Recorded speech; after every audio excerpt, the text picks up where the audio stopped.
नमस्ते दोस्तों, कैसे हैं आप सभी। आशा करती हूँ आप सब अच्छे होंगे। तो दोस्तों, मेरे चैनल एम अल्पना व्लॉग में आप सभी का स्वागत है।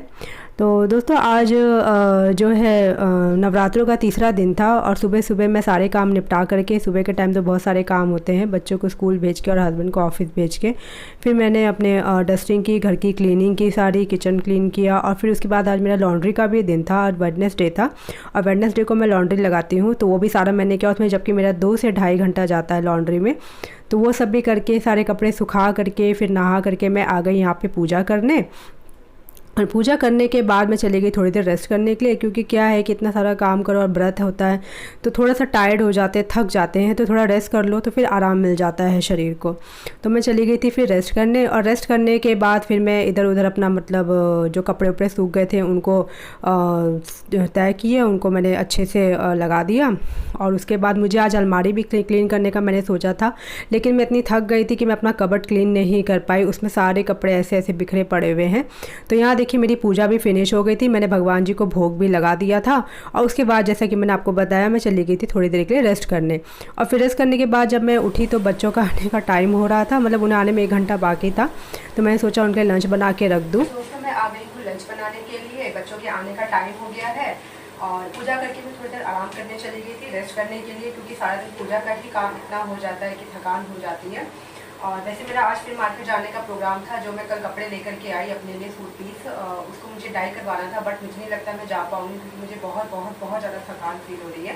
तो मैंने थोड़ी देर आराम किया। और अब यहाँ पे मैं घिया की सब्ज़ी बना रही बच्चों के लिए। और जमुना के तो जैसा कि आप जानते ही हैं, वो मिलेट खाती है, तो उसके मिलेट तो मैंने सुबह ही बना के रख दिए थे। और यहाँ पे मैं केशव के लिए आटा सान रही हूँ, मतलब आटा गूँथ रही हूँ। और रोटी मैं अभी नहीं बनाऊँगी, जब वो आएगा तो उससे पूछ करके ही रोटी बनाऊँगी कि वो कितनी रोटी खाएगा। क्योंकि क्या है कि अगर अभी एक्स्ट्रा रोटी बन जाएगी तो वो छोड़ देगा, और मैं तो अभी खाऊँगी नहीं, क्योंकि मेरा तो फास्ट चल रहा है अभी। तो इसलिए मैं उससे पूछ के रोटी बनाऊँगी कि वो कितनी रोटी खाएगा। तो बस अभी तो यही काम चल रहा है, उसके बाद मिलते हैं बाद में आप लोगों से।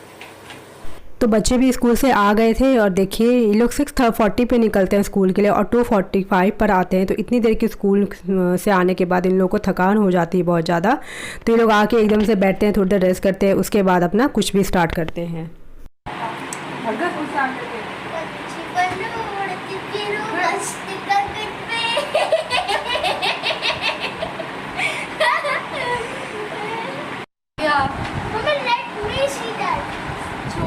देखिए मैंने क्या जुगाड़ किया है, एकदम अच्छा जुगाड़। ओके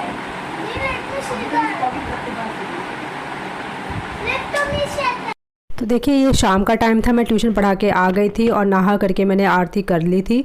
और उसके बाद मैं आ गई थी किचन में, क्योंकि खाना भी बनाना ज़रूरी था, व्रत है मेरा और मेरे हस्बैंड का। तो मैं आ गई किचन में और मैंने यहाँ पे सामक चावल की खीर बनाई। तो यहाँ पे 1 लीटर दूध था, उसको मैंने बॉयल होने के लिए चढ़ा दिया और 1 कटोरी सामक चावल ले करके उसको अच्छे से 2-3 पानी धो करके उसको फिर मैंने दूध में डाल दिया। और उसको करीब 15 मिनट ही लगे, बहुत जल्दी पक जाते हैं सामक चावल। तो 15 मिनट तक मैंने इसको अच्छे से पका लिया, जब तक कि दूध गाढ़ा ना हो जाए। और फिर उसके बाद मैंने इसमें आप आधा ग्लास पानी भी डाल दीजिएगा। और फिर उसके बाद मैंने इसमें काजू, बादाम, नारियल का बुरादा और इलायची डाल करके इसको 5 मिनट चलाने के बाद गैस बंद करके मैंने इसमें अपने स्वाद अनुसार, जितना मुझे मीठा पसंद है उतनी मैंने इसमें चीनी डाल दी। आप लोग को जितना चीनी पसंद हो आप लोग डाल सकते हैं, क्योंकि कई लोगों को ज़्यादा चीनी पसंद होती है, कई लोगों को कम पसंद होती है, तो सब अपने अपने टेस्ट के अनुसार ही चीनी डालते हैं। तो देखिए यहाँ पे मेरा ये भी स्टार्ट हो गया था, बन गया था खीर भी। और उसके बाद मुझे बनानी थी साबूदाने की खिचड़ी। तो मेरे हस्बैंड ने कहा था कि हल्का ही खाना बनाइएगा, ज़्यादा हैवी नहीं, ज़्यादा हैवी खाने से पेट हैवी हो जाता है। तो फिर मैंने यहाँ पे जीरा और हींग का छौंक लगा दिया। उसके बाद मैंने टमाटर, हरी मिर्च डाल दी। कई लोग नवरात्रों में टमाटर नहीं खाते हैं, तो जिनको टमाटर नहीं डालना वो स्किप कर सकते हैं इसको। और फिर उसके बाद मैंने इसमें आलू डाल दिया और इनको करीब मैंने आलू को अच्छे से गलने तक पका लिया। और उसके बाद साबूदाने को मैंने 2 घंटे से फूलने के लिए डाला हुआ था, उसको अच्छे से धो के, उसको अच्छे से उसका पानी निकाल करके फिर मैंने इसमें साबूदाना डाल दिया था। लेकिन उससे पहले मैंने इसमें नमक, हल्दी और लाल मिर्च मसाला डाल दिया था। नमक आधी चम्मच, हल्दी 1/4 चम्मच और लाल मिर्च भी 1/4 चम्मच डाल दिया। और यहाँ देखिए मैंने यहाँ पे साबूदाना डाल दिया और इसको मैंने करीब 5-10 मिनट तक पकाया जब तक कि साबूदाना ट्रांसपेरेंट ना हो जाए और एक दूसरे से चिपकने ना लगे। जब साबूदाना ट्रांसपेरेंट हो जाते हैं और एक दूसरे से चिपकने लगते हैं तो समझिए आपकी खिचड़ी तैयार है। तो यहाँ पे मेरी खिचड़ी भी तैयार हो गई थी और मैंने यहाँ पे भगवान को फिर अपना खीर का भोग भी लगा दिया था, क्योंकि हम लोग नमक का भोग नहीं लगाते हैं भगवान को, नमक से बनी हुई चीज़ें, तो इसलिए मैंने खिचड़ी का भोग नहीं लगाया था। आज खीर बनी थी तो मैंने खीर का ही भोग भगवान को शाम में लगा दिया।